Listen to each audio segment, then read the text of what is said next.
Bonjour à tous et bienvenue dans ce nouvel épisode de Carnet de voyage. Aujourd'hui, je vous propose un épisode particulier sur le Marathon de Rome 2026. Il vient dans la série Paroles de voyageurs, où un ou plusieurs voyageurs parlent de leurs expériences. Vous savez peut-être que le marathon est né en Grèce, il y a plus de 2500 ans, avec la légende du soldat Philippides courant de marathon à Athènes pour annoncer la victoire contre les Perses. Une course de 42,195 km. Une distance qui s'inspire directement de cette époque antique. Elle est aujourd'hui un défi sportif et humain partagé dans le monde entier. Dans cet épisode, nous allons donc parler du marathon de Rome. Cette ville éternelle où l'histoire et la modernité se croisent à chaque coin de rue, offrant un parcours unique entre ruines antiques et places baroques, avec une ambiance italienne. Alors c'est parti pour en apprendre plus sur le Marathon de Rome 2026, son histoire, son parcours mythique, et aussi et peut-être surtout, le récit d'un des marathoniens du Marathon de Rome 2026. Le Marathon de Rome, comme de nombreux marathons, a des engagements écologiques forts, mais aussi dans le domaine médical avec des formations aux gestes de premiers secours au village du marathon. C'est d'ailleurs à cet endroit que vous irez récupérer vos dossards et que vous arriverez en 2026 et les années précédentes. Il se situe au Circus Maximus. Vous y trouverez également des bars et des endroits de restauration temporaires qui rendent le lieu convivial. En plus du marathon de Rome qui se tient le dimanche, sachez qu'il y a la Fun Run la veille pour les amis, familles ou coureurs du marathon. Il s'agit d'une course de 5 km que vous pouvez faire en courant, en marchant ou même avec votre chien. Les marathoniens peuvent également accéder à une soirée des marathoniens qui a lieu le soir de la fin du marathon, dans un lieu emblématique de Rome. Le parcours débute par le Colisée, symbole de la Rome antique, puis il fait une boucle de 42,195 km en passant par des endroits symboliques de Rome tels que le château de Saint-Dange, le monument à Victor Emmanuel II, la place d'Espagne et la place del Popolo, et d'autres ponts mythiques. Par ailleurs, sachez que cette année, les marathoniens traversaient 6 fois le Tibre. Maintenant, je vous propose d'écouter Bruno, qui a couru le marathon de Rome cette année, en 2026. Bonjour, du coup moi c'est Bruno, j'ai 27 ans, c'est la deuxième fois que je viens à Rome. La première fois c'était vraiment pour du tourisme et là la deuxième fois c'est vraiment dans une optique de challenge sportive, notamment le marathon de Rome qui arrive, que je viens de finir. Je suis français, je suis parisien, la région parisienne. Ça va être mon deuxième marathon l'année prochaine. L'année dernière j'ai déjà fait le marathon de Paris et cette année je voulais faire un autre marathon. Et donc, je viens de finir le marathon de Rome, là, à l'instant. Est-ce que tu peux nous parler un peu de ton entraînement d'abord pour commencer un peu chronologiquement Alors, concernant mon entraînement, c'est vrai que je m'y suis mis 4 mois avant la date. J'ai commencé par des petites séances, 5, 10, j'ai augmenté progressivement à 15. Je faisais particulièrement attention à ma fréquence cardiaque, histoire de ne pas trop monter en battements par minute, ça c'est important. Pour ça j'ai quand même un super matériel, c'est une montre de sport connectée. Donc pour avoir un visuel tout au long de l'entraînement, c'est super. Ok. J'essayais également... J'avais repris un peu mes bases du marathon de Paris. Donc à Paris, je tournais en 5 minutes 16 sur les 42 km.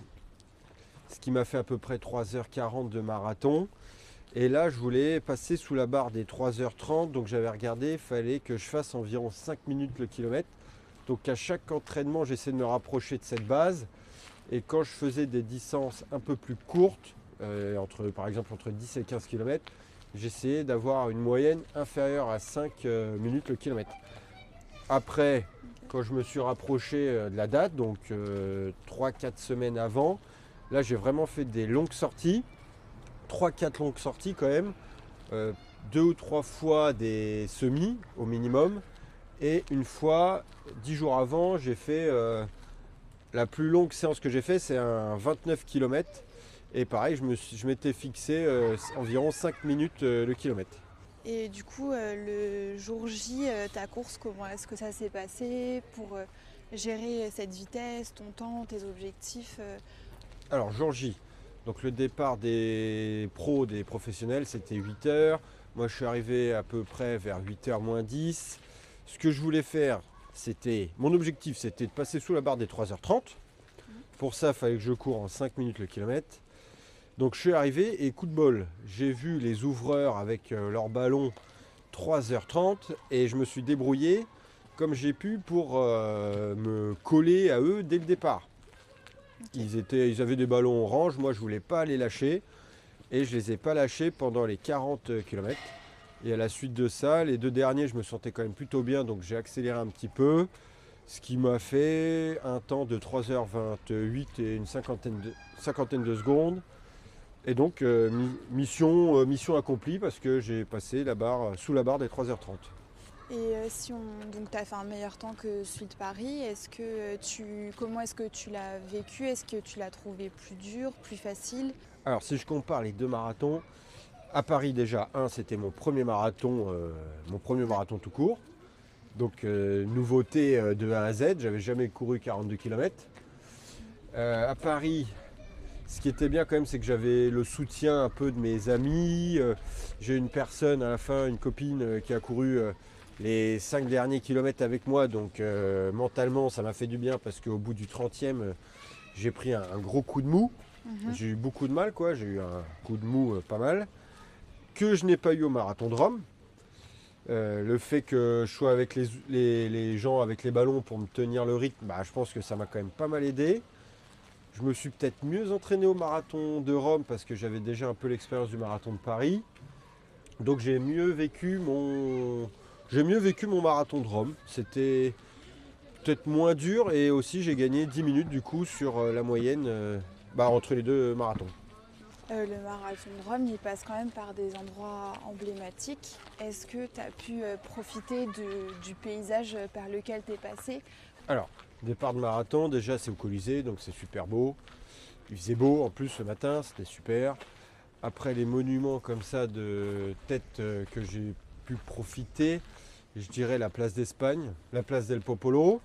Ça c'est une belle place que j'ai reconnue et que je connaissais de nom. On est passé devant le château de Saint-Ange. On a quand même traversé plusieurs fois le Tibre. Tous ces endroits-là du marathon, j'ai pu profiter. Après, c'est sûr que c'est assez court quand je le raconte comme ça, mais j'étais plus focalisé sur mes ouvreurs. Je voulais vraiment pas les lâcher pour faire mon temps. Est-ce que tu as pu profiter de Rome, de la ville, des monuments après ce marathon? Alors, est-ce que j'ai pu profiter des monuments, un peu de Rome? Oui. On est arrivé le vendredi, samedi, dimanche c'était plus sport, mais après lundi, mardi, mercredi, parce qu'on est reparti le mercredi soir, on a pu profiter de la ville de Rome, on a profité pour faire le château Saint-Ange qu'on avait apprécié lors de notre premier voyage. On a pu visiter Pompéi tout le mardi, parce qu'on ne connaissait pas, Pompéi avec une partie du Vésuve.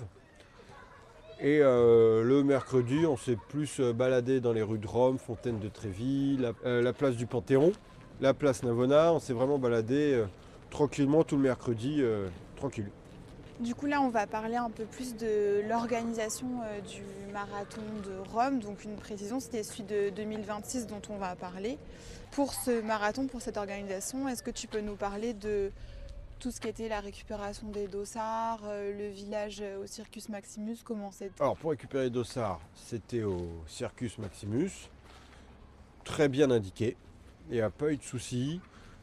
On a récupéré le dossard de la Fun Run pour le samedi et j'en ai également profité pour récupérer le dossard du marathon pour le dimanche.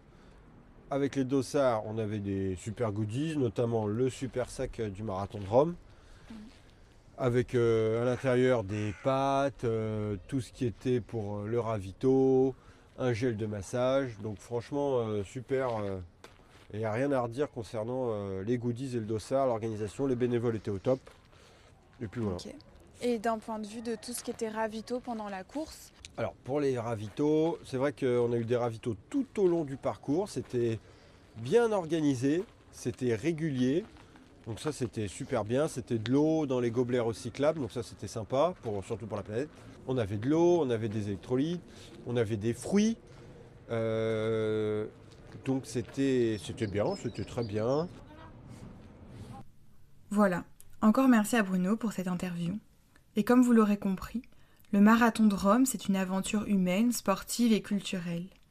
Que vous soyez coureur ou supporter, c'est une façon unique de voir la ville, ses ruines antiques et ses places animées. Si vous avez déjà couru le marathon de Rome, n'hésitez pas à raconter votre expérience en commentaire, et pour ceux qui voudraient le courir l'année prochaine, bonne chance à vous. J'en profite aussi pour dire que si vous vouliez parler d'une expérience de voyage sur mon podcast, n'hésitez pas à me contacter par mail ou sur Instagram. Merci beaucoup à tous et à la prochaine pour un nouvel épisode de Carnet de voyage.